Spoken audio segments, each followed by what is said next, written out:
വാസ്തവത്തിൽ ഭക്തി എന്നത് നിത്യമായതിനോടുള്ള പ്രേമമാണ്, ശരിയായ ലക്ഷ്യത്തിനോടുള്ള പ്രേമമാണ്. അതില്ലാതെ ഒരു മാർഗത്തിലും മുന്നോട്ട് പോകാൻ സാധിക്കില്ല.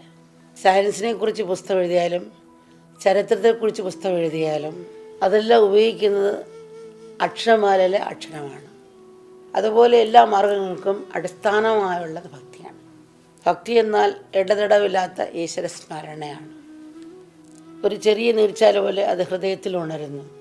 അത് ക്രമേണ വളർന്ന് ഗംഗാപ്രവാഹം പോലെ ഹൃദയം നിറഞ്ഞു കവിഞ്ഞ് ഒഴുകുന്നു.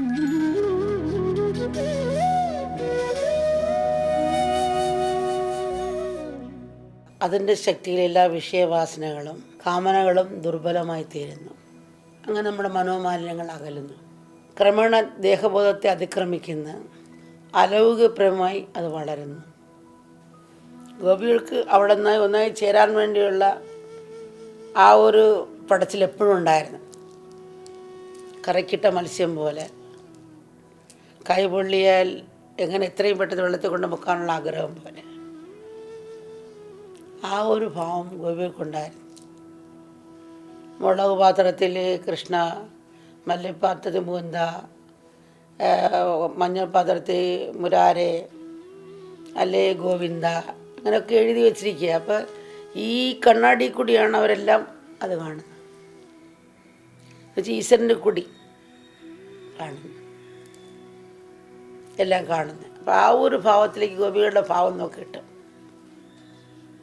അങ്ങനെ ഉണർന്നു വന്ന് പിന്നെ രാധാഭാവത്തിലേക്ക് പോവാം. അങ്ങനെയാണ് ഗോപികൾക്ക് സംഭവിച്ചത്. ഒരു നിമിഷം പോലും ഭഗവാനെ പിരിഞ്ഞിരിക്കുന്നത് ദുസ്സഹമായി അവർക്ക് അനുഭവപ്പെടുന്നു. ക്രമേണ ഏതിലും അവർ ഭഗവാനെ കാണാനും സ്മരിക്കാനും തുടങ്ങും. എങ്കിലും തുടക്കത്തിൽ ഗോപികൾക്ക് പരസ്പര അസൂയ മത്സരം ഉണ്ടായിരുന്നു. അവരുടെ ആ ദോഷം കൂടി തീർത്ത് അവരെ പൂർണ്ണരാക്കാൻ ഭഗവാൻ ആഗ്രഹിച്ചു. ഇത് പറയുമ്പോൾ ഒരു സംഭവം ഓർക്കുകയാണ്. ഒരിക്കൽ യമുനാനടത്തിൽ ഭഗവാനോട് തിരിക്കുമ്പോൾ ഗോപികൾ കൃഷ്ണനോട് ചോദിച്ച്, ഞങ്ങളെല്ലാവരും അവിടുത്തെ ഭക്തരാണ്, എന്നാൽ ചിലർ സദാ അവിടുത്തെ നിഴൽ പോലെ കൂടെ ഉണ്ട്. ചിലർക്ക് കണ്ണൻ തങ്ങളെ ശ്രദ്ധിക്കണമെന്നാണ് ആഗ്രഹം, മറ്റു ചിലർക്ക് അങ്ങയെ കണ്ടുകൊണ്ടിരുന്നാൽ മാത്രം മതി.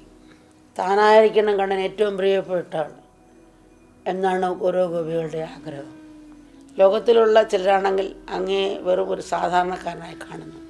അങ്ങനെയാണെങ്കിൽ പലപ്പോഴും രാധയുടെ ഭക്തിയാണ് എടുത്ത് പറയാറുള്ളത്. ഏറ്റവും ഉത്തമമായ ഭക്തി എന്തെന്ന് അങ്ങ് പറഞ്ഞു തരുമോ? ഗോപികൾ കൃഷ്ണനോട് ചോദിക്കുകയാണ്. ഭഗവാൻ കുനിഞ്ഞ് യമുനയിൽ നിന്നൊരു വെള്ളാരം കല്ല് കയ്യിലെടുത്ത് ഗോപിയുടെ കയ്യിലേക്ക് കൊടുത്തിട്ട് പറഞ്ഞു, ഭഗവാൻ പറയുന്നത് പൊട്ടിച്ച് നോക്കാൻ പറഞ്ഞു. ഗോപികളിൽ ഒട്ടും മടിക്കാതെ പെട്ടെന്ന് അത് പൊട്ടിച്ചു. ആ കല്ല് പൊട്ടിച്ചപ്പോൾ കല്ലിൻ്റെ ഉള്ളിൽ അകം നനഞ്ഞിരിക്കുന്നുണ്ടോ എന്ന് ഭഗവാൻ ചോദിച്ചു. ഗോപികൾ തിരിച്ചു ചോദിച്ചു, എന്താണ് ഭഗവാൻ പറയുന്നത്? കല്ലിനകത്തെങ്ങനെ വെള്ളം കയറാനാണ്? അപ്പോൾ ഭഗവാൻ പറയാം, അല്ലാതെ വർഷങ്ങളായി വെള്ളത്തിൽ തന്നെ കിടക്കുന്നതല്ലേ ഈ കല്ല്. ഇതുപോലെ എത്ര വർഷം കഴിഞ്ഞാലും ചിലരുടെ ഉള്ളിൽ ഭക്തിയുടെ നനവും അല്പം പോലും ഒട്ടും ഉണ്ടാകില്ല. കല്ലെടുക്കാൻ കുനിഞ്ഞപ്പോൾ തൻ്റെ പീതാംബരം വെള്ളം തട്ടി നനഞ്ഞു. അത് കാണിച്ചുകൊണ്ട് ഭഗവാൻ ഗോപിയോട് പറയുകയാണ്, വസ്ത്രം ഇങ്ങനെ കാറ്റത്ത് പിടിച്ചിരിക്കുകയാണ് ഭഗവാൻ.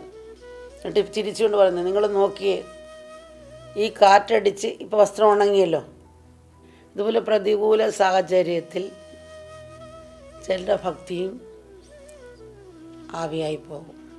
ഇത് പറഞ്ഞുകൊണ്ടിരിക്കുമ്പോൾ തന്നെ കയ്യിൽ നിന്നൊരു കൽക്കണ്ണം ഭഗവാൻ വെള്ളത്തിലേക്ക് ഇട്ട്. അല്പം കഴിഞ്ഞപ്പോൾ ഗോപിയോട് ഭഗവാൻ പറഞ്ഞു, എൻ്റെ കയ്യിൽ നിന്ന് കൽക്കണ്ണം വെള്ളത്തിൽ വീണുപോയി, ആർക്കിത് എടുത്ത് തരാൻ കഴിയും എന്ന് ഗോപിയോട് ഭഗവാൻ പറയുകയാണ്. ഗോപികൾ പരസ്പരം മത്സരിച്ച് എല്ലാം കൂടെ വെള്ളത്തിനടിയിൽ തപ്പി നോക്കാൻ തുടങ്ങി. ചില ഗോപികൾ കയ്യിൽ നിന്ന് കൽക്കണ്ണം തന്നെ ഭഗവാനെ കാണിക്കാൻ നോക്കി. ഭഗവാൻ പറഞ്ഞില്ല, എൻ്റെ കയ്യിൽ നിന്ന് വീണ കൽക്കണ്ണം തന്നെ എനിക്കെതിരെ എടുത്തു തരണമെന്ന് പറഞ്ഞു. ഭഗവാൻ അങ്ങനെ വാശി പിടിച്ചുകൊണ്ട് നിൽക്കുക. ഗോപികൾ തപ്പി നോക്കിയിട്ടും ഒന്നും കിട്ടാതെ ഗോപികൾ നിരാശരായി ഭഗവാനിലേക്ക് നോക്കി. ഇനിയിപ്പോൾ ആ കൽക്കണ്ണം അലിഞ്ഞു പോയാൽ കാണും കണ്ണ എന്ന് ഭഗവാനോട് ഗോപികൾ പറയുകയാണ്. ഭഗവാൻ ചിരിച്ചുകൊണ്ട് ഗോപികളിൽ നോക്കിയിട്ട് പറഞ്ഞു, ഇതുപോലാണ് രാധയുടെ ഭക്തി, അവൾ എന്നിൽ അലിഞ്ഞ് ഇല്ലാതായി. ഇവിടെ രാധയും കൃഷ്ണനും രണ്ടല്ലാതായിരിക്കുന്നു. ചിരിയോട് ഭഗവാൻ സംസാരിക്കാൻ തുടങ്ങി. നിങ്ങൾ വിഷമിക്കേണ്ട, കാത്തിരിക്കൂ എന്ന് ഗോപിയോട് ഭഗവാൻ പറയുകയാണ്. നിങ്ങൾക്കും താമസിക്കാതെ ആ ഭക്തി ഉണ്ടായി വരും രാധയെപ്പോലെ.